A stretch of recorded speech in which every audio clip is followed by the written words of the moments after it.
9월 1일 오늘의 말씀은 데살로니가 전서 1장입니다.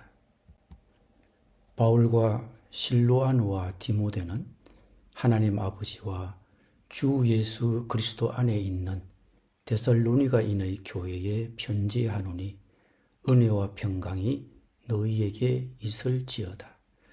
우리가 너희 모두로 말미암아 항상 하나님께 감사하며 기도할 때에 너희를 기억함은 너희의 믿음의 역사와 사랑의 수고와 우리 주 예수 그리스도에 대한 소망의 인내를 우리 하나님 아버지 앞에서 끊임없이 기억함이니 하나님의 사랑하심을 받은 형제들아 너희를 택하심을 아노라. 이는 우리 복음이 너희에게 말로만 이른 것이 아니라 또한 능력과 성령과 큰 확신으로 된 것임이라. 우리가 너희 가운데서 너희를 위하여 어떤 사람이 된 것은 너희가 아는 바와 같으니라. 또 너희는 많은 환난 가운데서 성령의 기쁨으로 말씀을 받아 우리와 주를 본받은 자가 되었으니 그러므로 너희가 마게도냐와 아가야에 있는 모든 믿는 자의 본이 되었느니라. 주의 말씀이 너희에게로부터 마게도냐와 아가야에만 들릴 뿐 아니라 하나님을 향하는 너희 믿음의 소문이 각처에 퍼졌으므로 우리는 아무 말도 할 것이 없노라. 그들이 우리에 대하여 스스로 말하기를 우리가 어떻게 너희 가운데에 들어갔는지와 너희가 어떻게 우상을 버리고 하나님께로 돌아와서 살아계시고 참되신 하나님을 섬기는지와 또 죽은 자들 가운데서 다시 살리신 그의 아들이 하늘로부터 강림하실 것을 너희가 어떻게 기다리는지를 말하니 이는 장래의 노하심에서 우리를 건지시는 예수시니라. 아멘.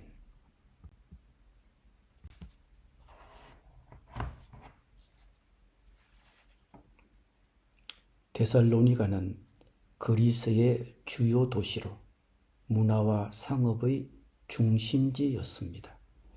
바울은 2차 선교 여행 중에 이 도시를 방문하여 그곳에 새로운 신자들을 세웠습니다. 그 성공은 어려움 없이 이루어진 것은 아니었습니다. 바울은 그 지역 사람들, 특히 유대인들로부터 상당한 반발을 경험했습니다.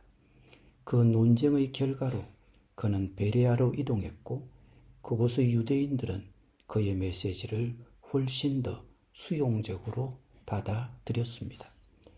박해와 시련을 겪었음에도 불구하고 데살로니가 교회는 번영한 것 같습니다. 데살로니가의 그리스도인들에게 보낸 첫 번째 편지에서 바울은 그들의 성장에 대한 좋은 소식을 듣고 기뻐하는 것 같습니다. 데살로니가의 신자들은 영적으로 번성할 뿐만 아니라 세상에 복음을 전파하기 위해 열심히 일하고 있었습니다. 이 첫 장은 비교적 짧아서 10절에 불과하지만 바울 서신의 나머지 부분의 분위기를 보여줍니다. 이 구절의 주된 메시지는 바울이 이 지역 교회들에 대한 좋은 소문을 들었다는 것입니다. 바로 이러한 이유로 바울은 하나님을 찬양하며 하나님께 기도할 때 항상 그들을 언급한다고 말합니다. 이러한 찬양의 이유 중 일부는 이 장과 같은 후반부에 나와 있습니다.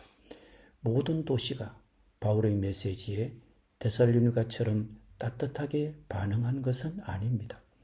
무관심했을 뿐 아니라 심지어 그를 학대했으며 이런 그에 대한 대조적인 반응은 바울에게 분명 깊은 인상을 남겼습니다. 오늘 데살로니가 교회에 보내는 첫 번째 편지 1장에서 바울의 문안 인사가 보여주는 몇 가지 요점이 있습니다. 바울은 감사로 서신을 시작합니다. 그는 항상 데살로니가 교인 모두를 위하여 하나님께 감사하며 기도할 때마다 그들을 기억한다고 했습니다. 이것은 그리스도인의 삶에서 기도와 감사의 중요성을 강조합니다. 바울은 3절에서 데살로니가 교인들의 믿음의 역사, 사랑의 수고, 우리 주 예수 그리스도에 대한 소망의 인내를 칭찬합니다. 이 세 가지 미덕은 그리스도인의 삶의 기초입니다. 바울은 그들이 하나님께 택함 받았다는 사실을 강조합니다. 그는 4절에서 형제들아 우리는 하나님께서 너희를 택하셨음을 안다고 했습니다. 이것은 구원의 확신과 하나님의 주권적 선택을 강조합니다. 그리고 그들에게 복음이 말로만 전해진 것이 아니라 권능과 성령과 확신으로 전해졌다고 5절에서 강조합니다. 복음의 변화시키는 능력은 그리스도인 메시지의 핵심입니다. 또한 데살로니가 교인들은 바울 일행과 주님을 본받는 자가 되어 마게도냐와 아가야에 있는 모든 믿는 자에게 본이 되었다고 6, 7절에서 강조합니다. 이는 제자도의 중요성과 다른 사람들에게 복음을 전가하는 것의 중요성을 강조합니다. 그리고 그들의 믿음이 너무나 깊어서 주님의 말씀이 여러분에게서 울려 퍼졌다고 8절에서 바울은 언급하고 있습니다. 이는 신실한 공동체가 더 넓은 세상에 미치는 영향력을 보여줍니다. 9절에서 바울은 데살로니가 교인들은 우상에서 돌이켜 살아계시고 참되신 하나님을 섬겼다는 사실을 언급합니다. 이 개종은 이교 간섭을 거부하고 유일신 신앙에 헌신하는 모습을 보여주는 중요한 사건입니다. 데살로니가 교인들은 예수님의 재림에 대한 기대를 갖고 살았습니다. 하늘로부터 오실 하나님의 아들, 곧 죽음에서 살아나신 예수님을 기다리는 것으로 묘사됩니다. 이는 초기 기독교의 종말론적 소망과 간절한 기다림을 뜻합니다. 오늘 우리는 이 말씀을 어떻게 적용할 수 있겠습니까? 동료 신자들을 향한 감사와 중보 기도를 함량하십시오. 동료 신자들을 위해 하나님께 정기적으로 감사하고 중보하며 연합하고 지지하십시오. 믿음, 소망, 사랑을 실천하십시오. 그리고 믿음을 드러내는 일에 적극적으로 참여하고 봉사를 통해 사랑을 실천하며 어려움 속에서도 그리스도 안에서 소망을 유지하십시오. 또한 하나님의 택하심에 대한 확신을 가지십시오. 하나님께서 나를 당신의 자녀로 택하셨다는 확신을 가지고 그 정체성 안에서 확신 있게 살아가십시오. 그리고 담대하게 복음을 전하십시오. 성령께서 당신에게 확신과 진실함으로 복음을 전할 수 있는 능력을 주시도록 기도하십시오. 그리고 롤 모델이 되십시오. 지역사회에서 그리스도와 같은 행동의 본보기가 되어 다른 사람들이 나를 통해 예수님을 따르도록 격려하십시오.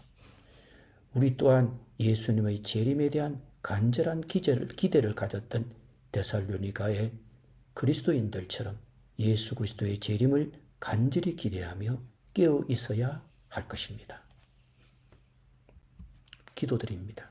우리를 당신의 자녀로 부르신 하나님, 이 하나님의 택하심에 대한 분명한 확신을 가지고 그 정체성 안에서 확신 있게 살아가게 하여 주옵소서. 우리에게 확신과 진실함으로 복음을 전할 수 있는 능력을 주십시오. 동료 신자들을 위해 하나님께 정기적으로 감사하고 중보하게 해 주십시오. 지역사회에서 롤 모델이 되어 다른 사람들이 나를 통해 예수님을 따르도록 격려할 수 있도록 도와주십시오. 예수 그리스도의 재림을 간절히 기대하며 깨어있게 하여 주시옵소서. 예수님의 이름으로 기도드립니다. 아멘.